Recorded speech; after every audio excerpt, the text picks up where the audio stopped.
సుధీర్ మన్నే big TV మీ లోగోలు down చేయండి please, me లోగోలు down చేయండి.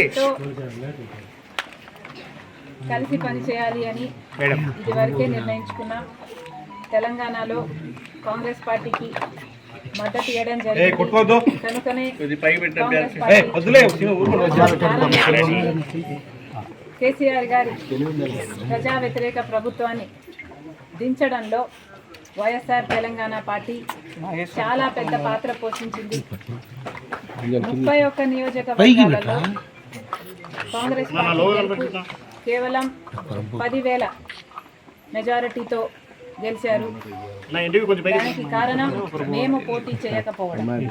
YSR Telangana party పోటీ చేస్తుంటే కాంగ్రెస్ పార్టీకి చాలా ఇబ్బంది అయ్యేది. ఈ కృతజ్ఞత భావం కాంగ్రెస్ పార్టీలో కూడా ఉంది. వైఎస్ఆర్ తెలంగాణ పార్టీకి నేను చేసిన త్యాగానికి కాంగ్రెస్ పార్టీ వాళ్ళు విలువనిచ్చి ఈరోజు నన్ను కాంగ్రెస్ పార్టీలోకి ఆహ్వానించడం జరిగింది. కాంగ్రెస్ పార్టీతో కలిసి పనిచేయడానికి నాకు కూడా ఏ అభ్యంతరం లేదు. ఎందుకంటే మన దేశంలో అతి పెద్ద సెక్యులర్ పార్టీ, ప్రతి ఒక్కరికి భద్రతనిచ్చే పార్టీ కాంగ్రెస్ పార్టీ. కాంగ్రెస్ పార్టీని బలపరచాలని మేము నిర్ణయించుకున్నాం. ఈ క్రమంలోనే అతి త్వరలోనే యాక్చువల్లీ రేపే ఢిల్లీకి ప్రయాణం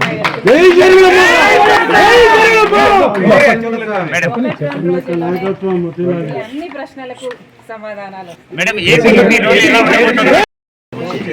రాజశేఖర సమాధి వద్ద మొదటి ఇన్విటేషన్ కార్డు నుంచి ఆయన ఆశీస్సులు తీసుకోవడానికి రావడం జరిగింది. కొత్త రాజశేఖర రెడ్డి గారితో పాటు ప్రజలందరి దీవెనలు ఉండాలి. దేవుని దీవెన చేత వీళ్ళిద్దరూ సంతోషంగా ఉండాలని మనస్ఫూర్తిగా మాతో పాటు మీరు కూడా కోరుకోవాలని ప్రార్థన. Thank you very much.